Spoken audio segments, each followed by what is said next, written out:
What do you get when you cross a Model T with a Model A with a Ford F1 pickup and an old Ford dump truck? Well, you get this. We call her Susan.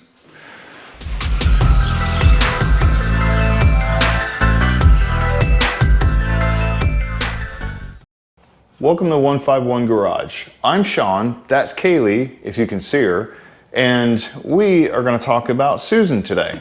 So there's a couple things I want to talk about. One, I want to talk about the build itself, what we've already accomplished with it, some of the plans we want to do, and also why it took me nearly a decade to actually start working on her again. So we'll go ahead and start with why it took me so long. Well, I started working on her probably 14 years ago, and I was working on her a lot. I've done what I see right now in probably about 2 years' time. Now, when I originally got her, she wasn't going to be a rat rod. She was actually just going to be a regular car or a regular truck, daily driven, nothing spectacular. I wasn't planning on doing like a major overhaul. I was just going to fix her up a little bit. Now it was just a cab and a rolling chassis, but I was going to put a more modern engine into it and then put like a wooden flatbed on it and stuff like that. While I was working on her and starting to clean her up, because she was basically a barn find vehicle, had a lot of dirt and stuff like that caked all over it. I found the frame was bent, and it wasn't bent to the point where it was unrepairable, but it was unrepairable for me. I didn't want to do it. I didn't want to go with the headache of it. I figured I'd go ahead and cut my losses and get rid of the vehicle completely. I only paid $400 for it to get it repaired. It was going to cost me a little bit more, and then I started to think about it. I started looking at like the resto mods type stuff, you know, a lot more modern stuff, maybe a fuel injected engine, new frame completely, lowered, big wheels, everything like that. Now, to get a more modern frame built for a car that I paid $400 for was going to be way too much. So I kind of scrapped that idea and started looking around. And probably about a year and a half, 2 years into owning the car, it sat in my garage for that entire time. I figured out that I was going to try to do a rat rod. I started looking at them. They weren't real big around where I was, and at the time I don't think they were a normal sight that people would see. It just, at that time, it started to become more prevalent at shows and videos and pictures and stuff like that. So we went ahead and opted for that. Well, during that time, I went ahead and got rid of the frame, sold all the components on it. All I kept was the cab. Now, I did all the work right here that you see in the 2 to 4 year time frame I've actually owned the vehicle. After which, I pretty much mothballed her for what's right around a decade. It's a long time not to work on a car, and it has been sitting in my possession, in my garage, or in storage for that entire time. And it's been really getting at me that I haven't been able to work on her.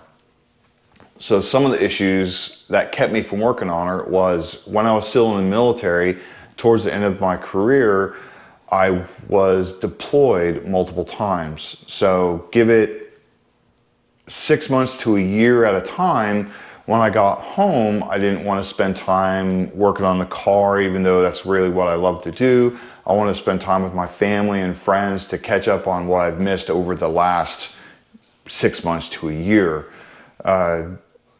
So that got me to the end of my career. After that, I was all happy. I was getting ready to work on the vehicle. I had some stuff ready for it. And here comes Kaylee again. Hi, Kaylee. Anyways, I was ready to work on her again, but I ended up getting a job that I was employed for 3 years, and I worked anywhere from 12 to 14 hours a day,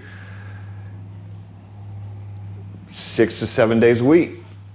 That became real old because every time that I wanted to work on her, I was too tired to do so, and I usually either slept or got ready for the next day. So there really wasn't any time, free time that I had. The only time I had, again, I spent with family and friends, because the rest of the week, 6 days, were pretty much shot for work or sleep. So I moved from Wichita, which is where I was before, to West Virginia. Didn't have a house that actually had a garage, so she went in the storage for about a year, a little bit longer than a year. So we decided to leave there, come down to South Florida, of all places, and bought a house here. And as you can tell, the garage is nice now, but when we actually moved in, this garage wasn't like this. And I'll explain that to you later. So inside the garage in southern Florida, with that being the west facing wall, so all the heat from the afternoon comes in and pretty much radiates off of that side of the house. When I got home from work, it was anywhere from 110 to 120 inside the garage, which was not good temperature to work on a car. I would come out here, I'd be out here for maybe 10, 15 minutes, and I'll be sweating to death. It's comfortable now, but it took some time to get all this done. Now, we were gonna plan on getting this done probably a couple years ago. We started the process, we started looking at what we wanted to do, and started researching, you know, how to make it a little bit nicer for a garage. Unfortunately, life happens, and Jill was diagnosed with cancer. She is now since better, but during that entire time, after her surgeries, after her chemotherapy and stuff like that, I would come out here and work on the house. Now, again, I had to be real careful because I didn't want to get any dust inside to affect her or get her in a situation where we needed to take her to the hospital. I didn't want to get her sick by anything in here, so I didn't work in this place much except for minor things. I never did like the full gut of the garage like I did actually after her last surgery was done. With that, took me up to pretty much just recently, about a month ago. So about a month ago, we actually finished the garage, and if you haven't seen the reveal of everything we've done in the garage and how it came out and how extremely nice it is compared to the way it was before, I'll link the description, or I'll link the video in the description below. So on with what we've done, that brings us up to the point that I haven't worked on it for 10 years. On with what we've done so far with the vehicle. So this was a 52 Ford F1 pickup. I have chopped the top 7.5 inches, and as you can tell, I actually had to drop the back window down 4 inches so I would actually have a back window. The way this actually sits, it sits 4 inches higher, and it would actually seal the back window completely. So I wanted something to look out of. Obviously, I had to drop the bottom part of the back window and weld it all together. Please excuse the shitty welds. When I started working on this, I've never welded before, so it is bad. I can grind. I have gotten better, as you can see, or as you will see in some of the other welds and stuff like that. I have gotten a lot better. I do have a better welder now, so give me time. I'll be a lot better, especially on this vehicle. I'll do a lot of welding. As far as the frame is a Model T styled frame, so it basically resembles a Model T. As you can tell, the suspension in the back if you can see it, it does have a transverse rear spring from a Model A, which gives the Model A portion of the vehicle. The suspension wise is Model A, the spring in the back and pretty much everything in front is from a Model A. Again, the frame, the Model T style frame, has been widened, lengthened, and Z'd, as they call it, in the bottom. So if you don't know what a Z is, I'll show you later on in the video. I am building a regular metal bed for it, so the bed will all be done by me. It won't be a fabricated bed from somebody else or a wooden flatbed or anything like that. As far as the engine, it is a 460 Ford mated to a C6 transmission, and it is from an old Ford dump truck. That is where the dump truck portion comes out. Now, why I'm building this? Because I love pain. I really do. So if you guys don't know what a rat rod is, and it's basically what this is, it's a vehicle that people build that doesn't really match any other vehicle. It's basically pieces and parts of other vehicles and stuff like that. And it's a labor of love, honestly. I really, really like doing this. I really like figuring out what to do and what I need to do next.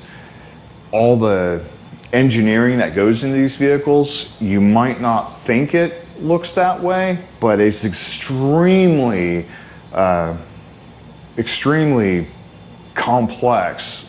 A lot of the things that that are put into this vehicle thought-wise and engineering-wise.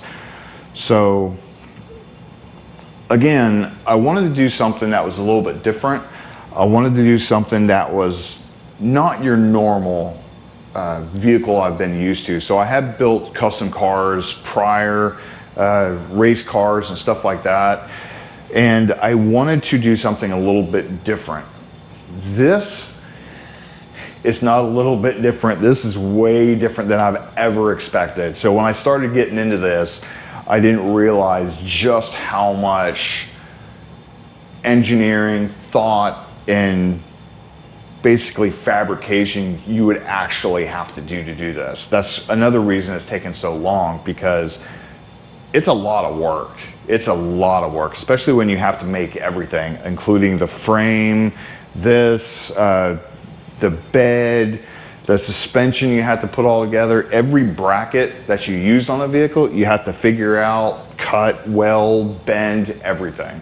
So, and that's one of the reasons I like it. It gives me something to think about. It gives me something to figure out. I love mechanics. I'm a mechanic by trade. I'm a jet engine mechanic by trade, and I absolutely love working on aircraft and working on jet engines and stuff. And this is no different. I love figuring out the stuff. I love putting it together. I love figuring out problems. If there's a problem that I got to figure out, I absolutely love it. It's probably one of the best things. Now, as far as the fabrication, that's another thing I wanted to do. I wanted to make sure I had a way to increase my skills for welding or fabrication or working on the suspension. I plan on building the motor myself. Transmission, we'll see. I don't know. Somebody said it was easy. It may be. I have a book. I'm sure there's YouTube videos YouTube videos out there to build them, but again, we'll see. I'm up for anything. I mean, if nothing else, I can build it, and if it doesn't work, I'll just buy another one. I think that transmission was like $100, if that. I don't even think it was that much. I think it was more like 50. But again, this car is basically a double-edged sword. It's something that I love to do, but at times I dread working on it because I know it's going to be a total and utter headache for whatever I need to do. Again, it's a love-hate relationship. I love working on it, but again, I hate working on it. A little bit more love than hate, but still, there is frustrating parts to it. Now, as far as what we're doing to it, again, I already stated that we're going to make a metal bed in the back. It is going to have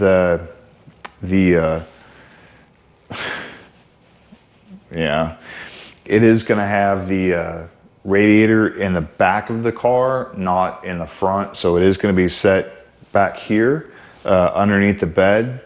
We have to figure out some air issues for that way. I've already figured out some. I know exactly what I'm going to do.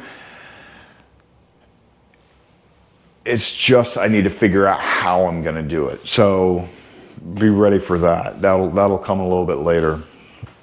As far as the engine, I am going to redo it as a 521. I do want to stroke and bore and stroke it to 521 displacement, and plan on sticking with the C6 transmission. It is automatic. I got to look and see what else they have that I can make. I'd really like to have a stick instead, but I'll see what they have available and what I can do with this one. As far as the interior is going to be interesting. I'll just leave it at that. But the next video, we do have to work on the steering itself. Now, with that being said, the steering is going to be a whole issue because I have to use the steering box I purchased or I got online. It's not the perfect steering box I wanted, but again, I want to figure out the problem of being able to use the one I have. So I have to do that before I do the headers, which will come at a future video again. Everything's going to be videoed on this one. We'll see how long it takes. It might not be all at once, but it will be consistent way more than once every 10 years. I can guarantee you that. So I have to figure out all that before I set my steering itself, my steering column and stuff like that. But I also need to do the seating before I do the steering column because I need to figure out where I'm going to be able to reach. So you can see how it snowballs into one little item I need to do before I do anything else. So that is the next item I figured out that I needed to do. And again, we'll work on it this weekend. We'll show you the process that we plan on doing to get the steering box installed, or at least fabricating how we're going to install it. And there's Diesel. Hi, Diesel. These dogs love coming out here. Every time we're out here, we're always out here. They're always out here. Hi. Say hi? No? Okay. Anyways, so yes, you want attention? You want on the camera? Camera's on.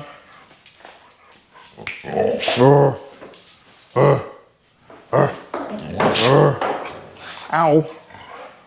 Go. He says hello. He says hello again. Hey, stop sneezing. Anyways, I hope you enjoy these kind of yes. Like, subscribe, hit the notification bell. You want to say that?